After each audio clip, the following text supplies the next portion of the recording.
Habari za wakati huu mtazamaji wa Annual TV. Karibu katika Ladha za Afrika, kipindi maalum ambacho kinaangazia michuano ya AFCON, na mpaka sasa michuano ya AFCON imeshaanza kule nchini Morocco na baadhi ya timu zimeshaanza kushuka dimbani, ikiwemo timu yetu ya taifa ya Tanzania, Taifa Stars imeshaanza. Lakini hii leo katika Ladha za Afrika tutaangazia uzinduzi wa noti na sarafu ambazo zimezinduliwa kule nchini Morocco maalum kwa ajili ya michuano hiyo.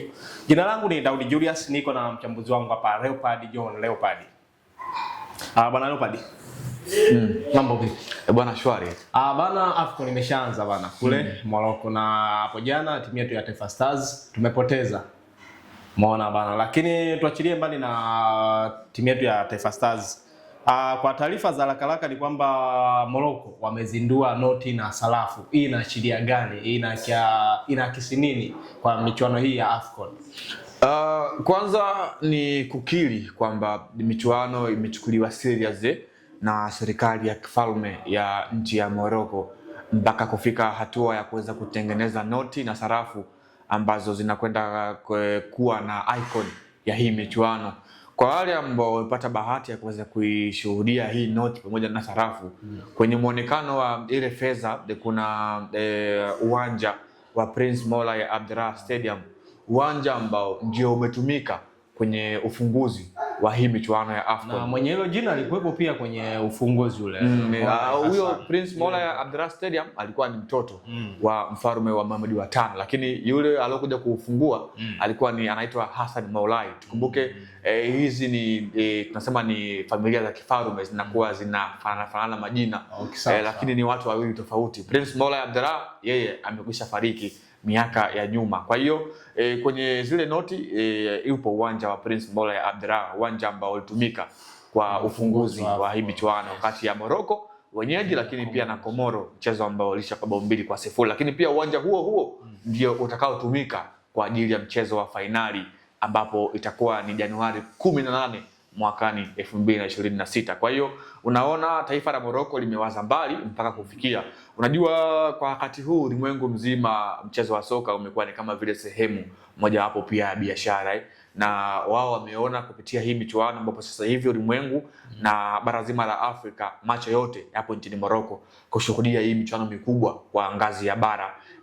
Kwa hiyo wao kama taifa wamebuni kitu hichi kwamba kwenye sarafu zao, kwenye fedha zao waje na kuweka picha ambazo zinaakisi michuano ya AFCON, ambayo hii ni michuano ya kihistoria ambapo kama taifa wao wameamua kuifanya ya kipekee zaidi kwa kuwa na vitu mbalimbali ambavyo vimetofautiana na ile michuano ambayo imepita huko nyuma. Kwa hiyo ni wazo zuri kwa taifa la Morocco kuweza kuweka hii picha, lakini pia ni mfano wa kuigwa kwa Tanzania na Afrika Mashariki kwa ujumla, kwa maana sisi ndio ambao tunakwenda kuandaa michuano ya AFCON ambayo inatarajia kufanyika mwaka 2028 mara baada ya kuahirishwa kufanyika mwaka 2027. Kwa hiyo ni kitu kizuri cha kuigwa kwa pamoja. AFCON ambayo inategemea kupigwa mwaka 2028, sisi pia tuwe na sarafu ama kila taifa la Afrika ambao wataandaa watoe waweke hata nembo zao ambazo wao wenyewe watakuwa wanaziweka ili Afrika iweze kutambua kwa sehemu utamaduni. Lakini pia pale kwa sarafu za Morocco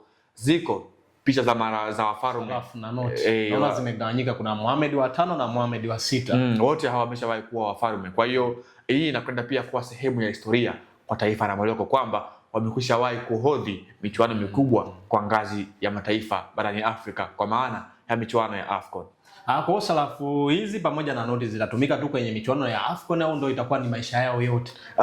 Hii mahususi kwa ajili ya kuwa sehemu ya historia, hata vile vizazi ambavyo vinakuja ambao hawakupata bahati ya kuweza kushuhudia hii michuano waweze kupata kumbukumbu kwamba taifa lao lilihodhi michuano ya AFCON kwa mwaka 2025, ambao hiyo michuano ndio ikapelekea hizi sarafu na noti kuweza kutengenezwa.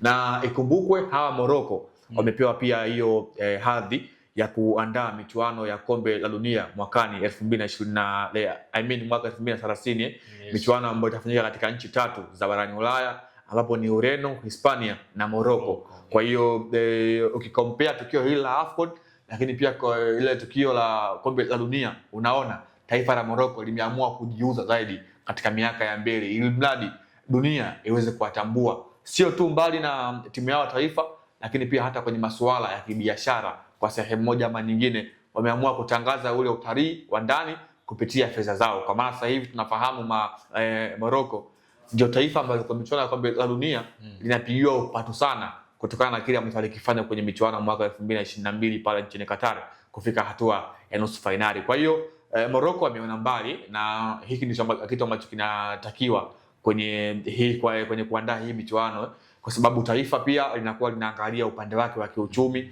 lakini pia unakuja kuangalia, ujue kwenye hii michuano watu mbalimbali wameenda huko nchini Morocco kwenda kushuhudia.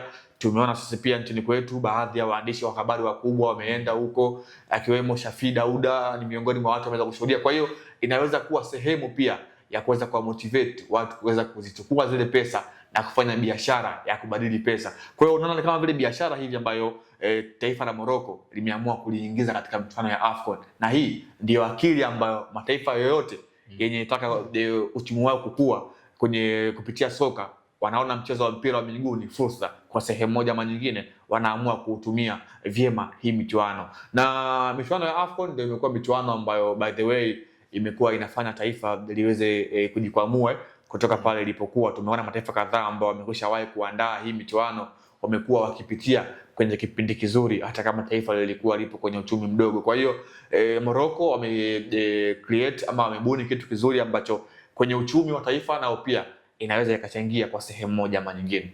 Okay, sawa. Tukiachilia mbali na hivyo, kwamba unaonaje walau hizi sarafu pia zikawekwa kwa maana ya kwamba kwenye makumbusho yale kwa ajili ya vizazi vinavyokuja bana, vikija kusoma vinaona pale kumbe mwaka fulani kulikuwa na sarafu hizi zizinduliwa maalum kwa ajili ya michuano ya AFCON.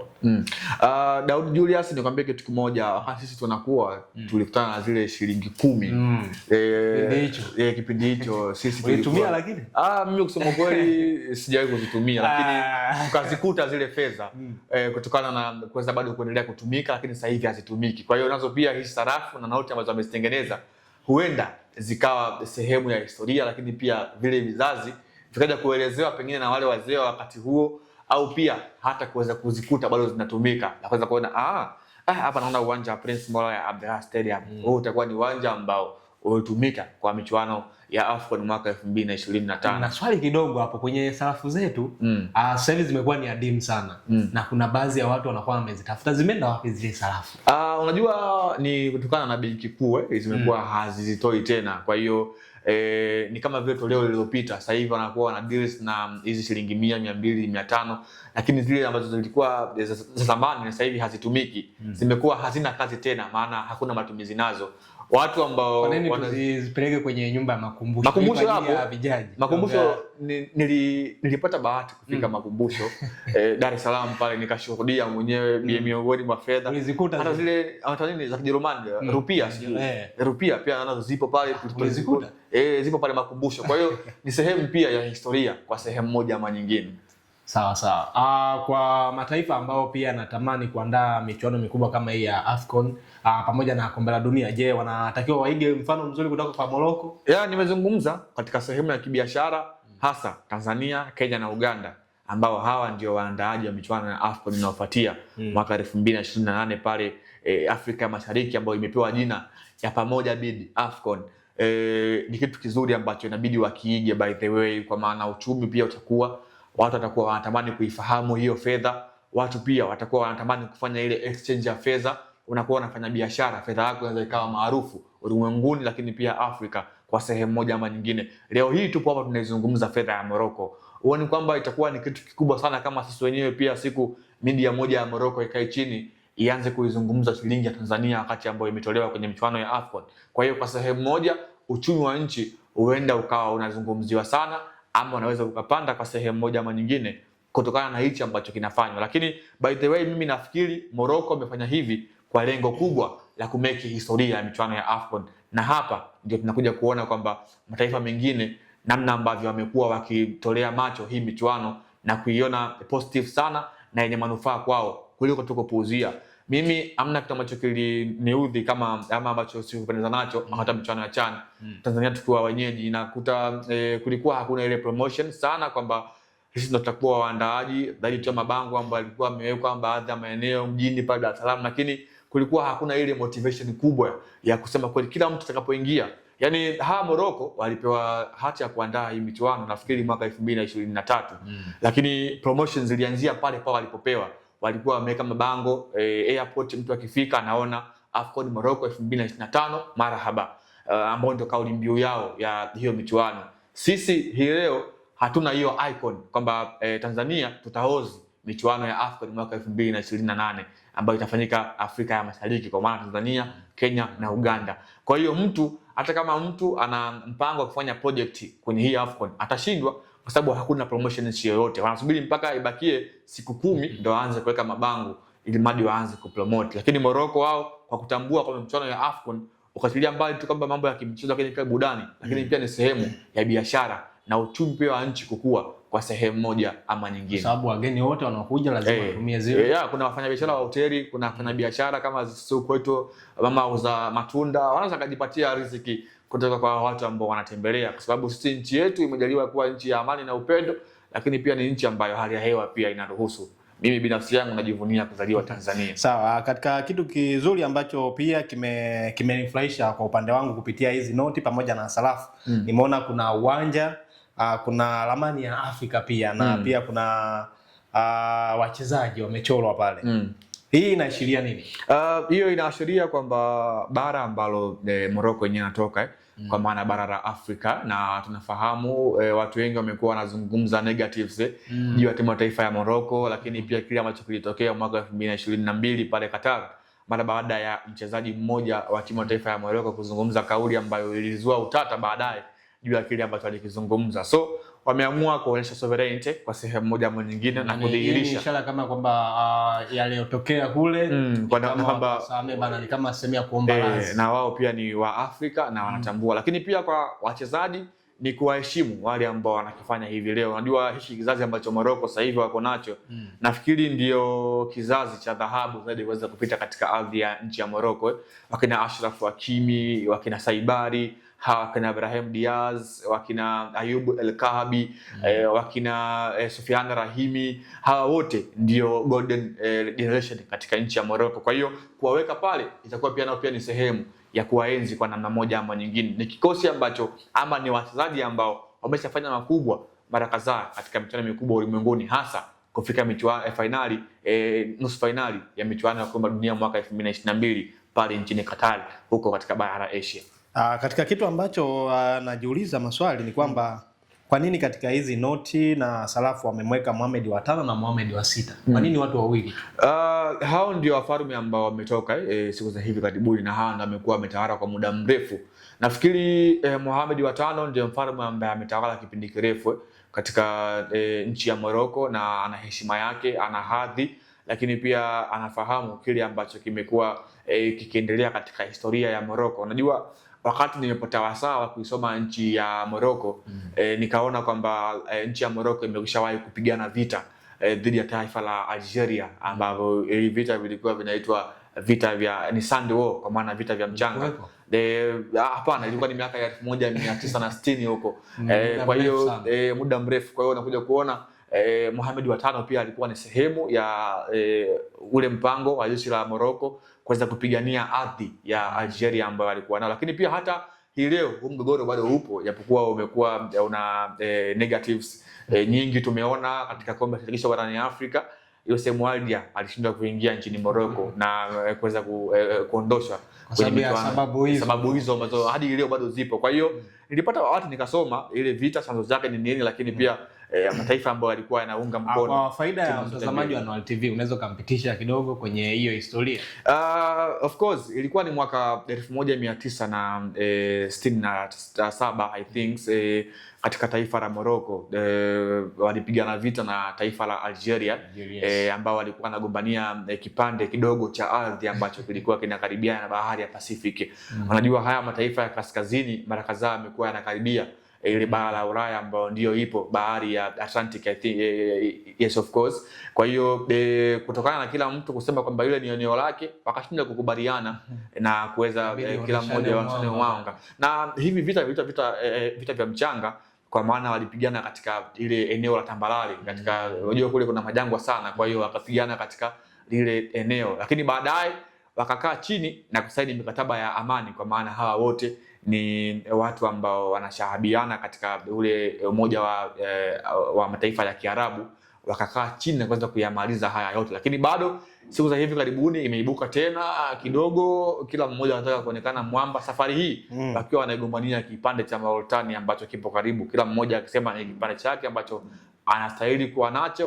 Kwa hiyo imekuwa watu wakifungiana mipaka, lakini by the way timu taifa ya Algeria imewasili Morocco na soon tutaiona ikicheza kwa sehemu moja ama nyingine, kama vile wameshindwa wameamua kuifumbia macho. Lakini kwenye michuano ya CHAN ambayo ilifanyika pale nchini Algeria mwaka 2021, timu taifa ya Morocco ilishindwa kwenda nchini Algeria kutokana na hiyo sababu ya kidiplomasia baina ya mataifa haya mawili ambayo kwa ujumla yanaunda ule ukanda wa UNAF, ukanda nambari 1 wa soka barani Afrika. Hicho ndicho ambacho kimetokea kati ya Algeria na Morocco. Kwa ufupi tu ambacho nimeweza kukipitisha, Daudi Julius. Asante sana. Kwa kumalizia ni kwamba sarafu hizi pamoja na noti zimetengenezwa na wataalamu kutoka Morocco. Hawajataka watu kutoka nje pale pale. Na hiyo ndio inaonyesha kwamba wao wenyewe wamekuwa wakiwaheshimu wale wataalamu ambao wanapatikana pale na kuweza kuweka huo ubunifu ambao unaendana na tamaduni lakini pia asili ya taifa la Morocco. Unajua hizi nchi ambazo zimeendelea wao wamekuwa wanatumia lugha zao hasa kuliko sinobani umeona kwenye hizo notes wametumia lugha ya Kiarabu zaidi. Yes, lakini sisi ama mataifa mengine wamekuwa wakiweka lugha ambazo watu wengi wanazielewa zaidi. Kwa mfano kwenye shilingi yetu sisi tumetumia lugha mbili kwa maana ya Kiswahili lakini pia Kiingereza ili kuweza kuwarahisishia watu, lakini wao fedha zao wamekuwa wanatumia lugha yao ya Kiarabu hasa. Na hii pia ni sehemu mojawapo ya kukuza lugha, lakini pia ni sehemu ya tamaduni zao, kwa maana hii lugha ya Kiarabu ndio lugha ambayo wao wenyewe wanaamini lugha ya asili ya nchini Morocco. Ukatilia mbali Kifaransa ambao hawa ndio walikuwa watawala wa nchi ya Morocco katika miaka ya 1940 mpaka 1960 Kiarabu ndio imekuwa lugha ambayo inawapatanisha hawa mataifa mbalimbali ya Uarabu hasa yale ya kaskazini kwa maana ya Misri, Morocco, Algeria, Tunisia, Libya, hata Sudani pia kwa sehemu moja ama nyingine imekuwa ni taifa ambalo linahusishwa kuongea lugha ya Kiarabu. Ukipewa hii sarafu na noti unaweza kuitumia? Itakuwa ni au unahitaji mafunzo kwanza ukae darasani. Lazima kwanza nijue thamani yake ni nini kulingana na fedha yetu ya Tanzania. And then ndio niwe najua nimetembea na kibunda cha kiasi gani. Sio unatembea na hela afu hujui una shilingi ngapi mfukoni. Asante sana Leopard. Shukrani sana. Mtazamaji wa One TV, tumefikia tamati ya kipindi chetu cha Ladha za Afrika. Hii ni special edition kwa ajili ya michuano ya AFCON inayoendelea kule nchini Morocco. Jina langu ni Daudi Julius. Nilikuwa na mtaalamu wangu hapa Leopard John Leopard. Kwa heri, tukutane wakati mwingine.